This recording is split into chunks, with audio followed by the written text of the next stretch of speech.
from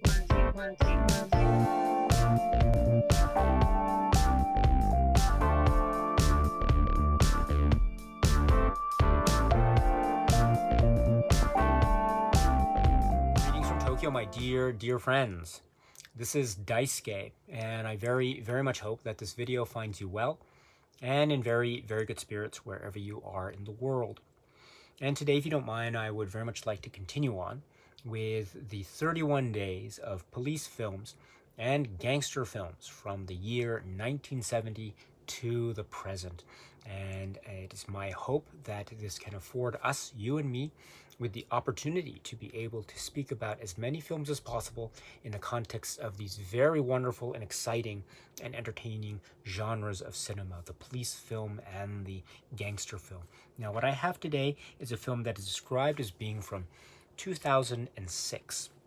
And it is from a filmmaker or director that we have spoken about up to now in the course of the 31 days discussion. And dare I say, we may talk about other films by this director in the final days before we finish this particular 31 days journey. But for now, let us speak about one of his films. Again, as I said, it was released in 2006. It has an epic cast to match its epic story. And that epic story involves gangsters. It also involves the cops and police, and it involves the very murky area, that cross divide, that cross section between the two differing sides. And that is in the context of the plot and undercover moles and undercover operations, keeping identities secret. Maybe there are characters that are police that are undercover in the gangster or the mob side. Maybe there are mob enforcers or there are mob figures who are undercover on the police side. And so there is this sense of cross structure and cross, double cross, triple cross. Who is the mole? Who is the informant? How does this play out in terms of the main characters' personal relationships, their main characters' psychologies? Are they affected? Are they not affected? How does this propel the plot forward, which is a very intricate one that involves the inner workings of the police and also the inner workings of the mob. And we're talking about in the context of Massachusetts and Boston. And we are talking about, as I say, police and criminals. And so in that sense, we could describe this film as an example from the gangster film genre. But for today, let us talk about it in the context, and I think it rests very comfortably also within the police film genre. And I am speaking, of course, of the work that has amongst its really great cast people like Martin Sheen and Vera Farmiga, and also Mark Wahlberg and Leonardo DiCaprio, and it also has Matt Damon. Yes, Leonardo DiCaprio and Matt Damon, and Jack Nicholson, and Ray Winstone and others. In particular, I think the three huge stars here. Three performers are Leonardo DiCaprio and Matt Damon and Jack Nicholson. And I'm speaking of the film directed by Martin Scorsese. And it is this film, The Departed. The Departed is a work that, as I say, is a type of crime saga epic to the max that involves the inner workings of the police and also the inner workings of the mob.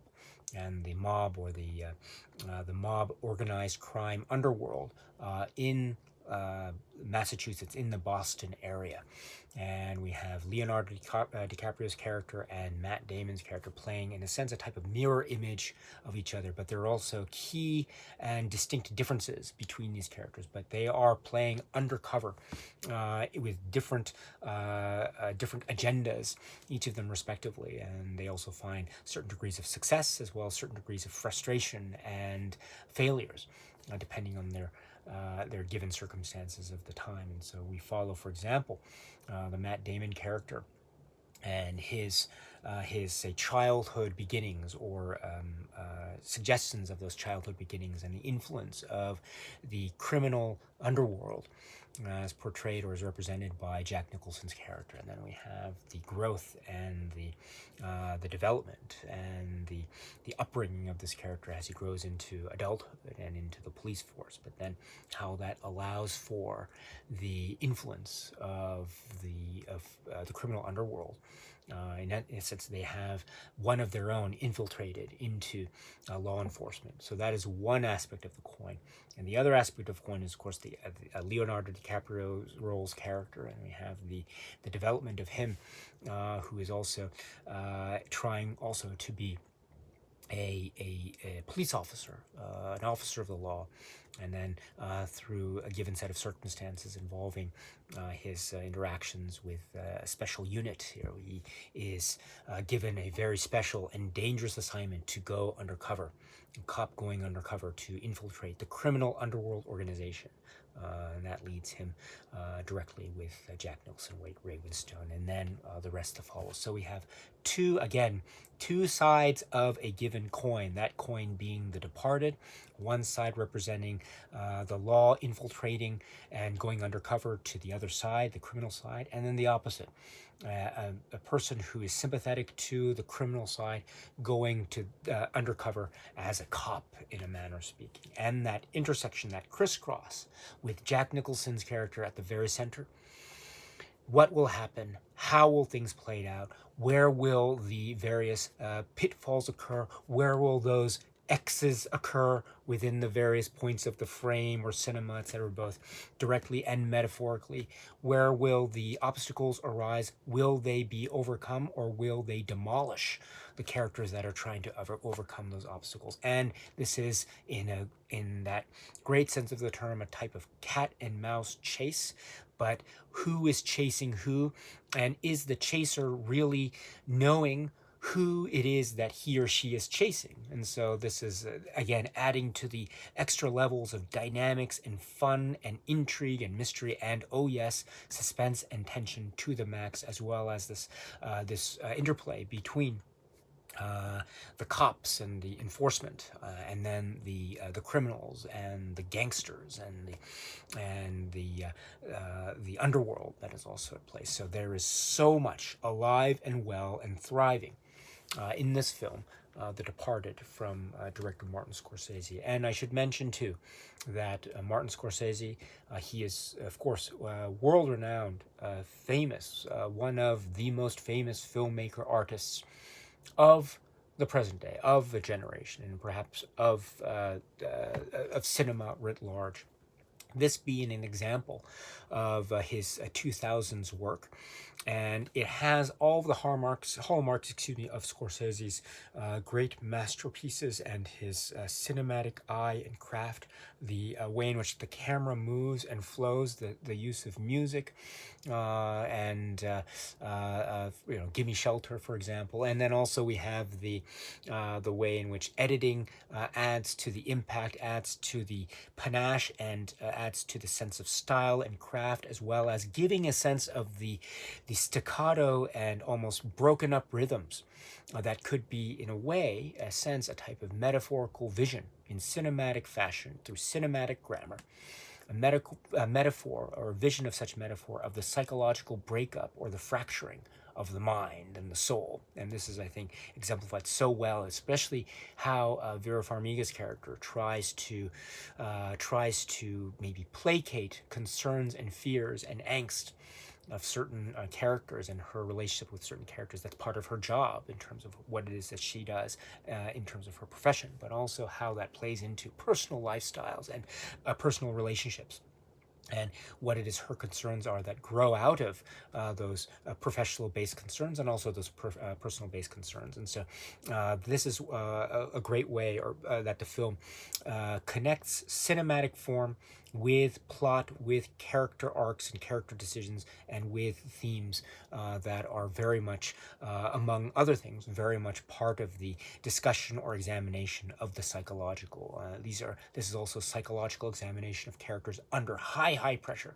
and we have the flourishes and cinematic grammar and technique, such as the brilliant way in which scenes are edited together, and even scenes editing within scenes occurs in this almost rapid fire way, but also in a way that glides and bends and forms, as well as breaks and charges and disrupts, all for the sake of this thing called cinema, in the form or example of this work, The Departed. So there's that, and then there's also the zigzag effect of time and space. Again, the way that music and sounds are enveloped and almost collide and clash in a way that creates a sense of disruption and imbalance, but in a purposeful way. Again, this is a world that is involving order, or the application of order in a world of chaos. Which will win out in the end? Will order win out in the end, or will chaos win out in the end? And I think this is also really well balanced or well expressed in the musical choices and the sound choices and the like. And also,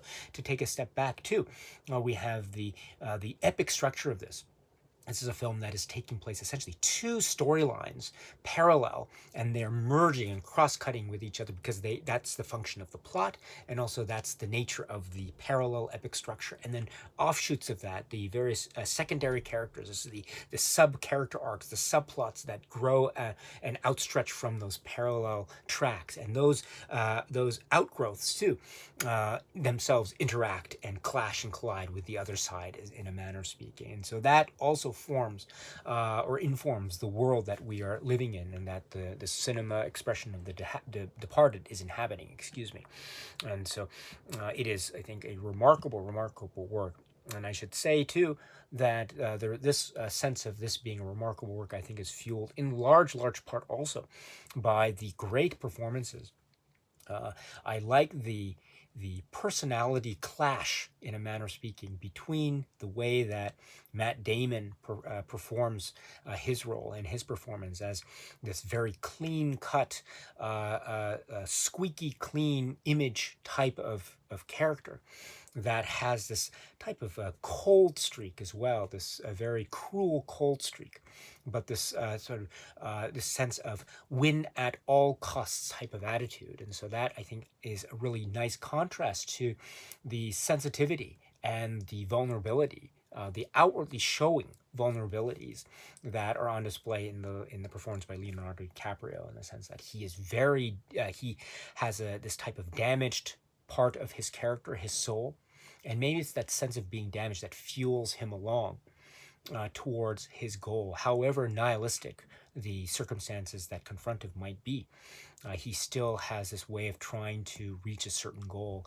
even as he is frustrated, even as he's foiled, even as after might be outwitted and beaten. He still has the means of trying to go about on his wits, which are very sharp and very much on point and keen, but also in a very dedicated yet very vulnerable situation. So that contrast set up between the two of them, I think, is one of the great strengths of this film. And then also at the very center, or what could be said to be at the center, is the character, Frank Costello character. This is Jack Nicholson, and Jack Nicholson, you could tell, he is just living it up in this role, this larger than life role. The entire world of The Departed seems to be revolving around the character Frank Costello.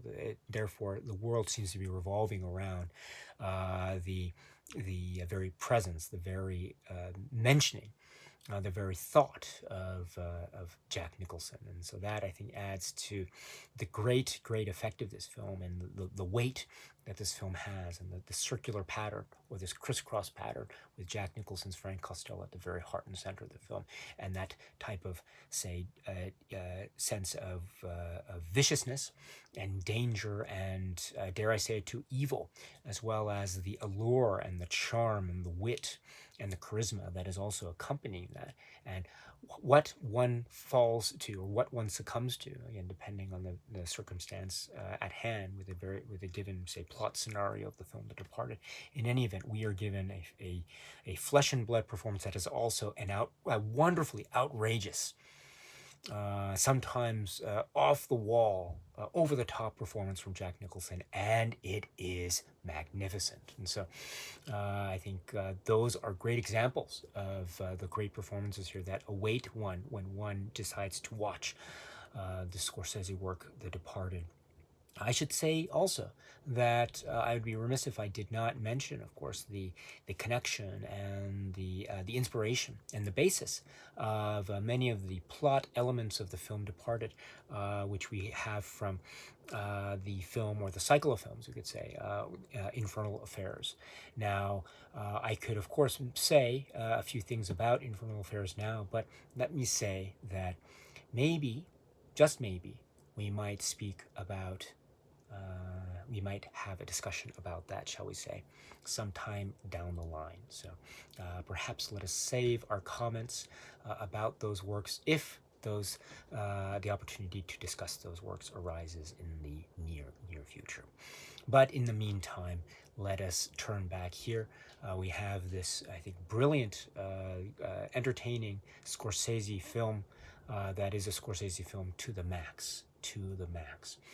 And I should say, too, also that while we might talk about one or more Scorsese works later on in the 31 days, I think here we have a great example of a film that, as I say, can be said to be resting very comfortably in the context of the genre of police or cop film. This is the work which is The Departed. Okay, my dear friends, so that's it for now. And so until we meet again, please be happy and healthy and well, and please keep on watching a lot of great movies. Thank you so much, as always, for your time. I very much appreciate it. Stay strong, stay safe, and cheers.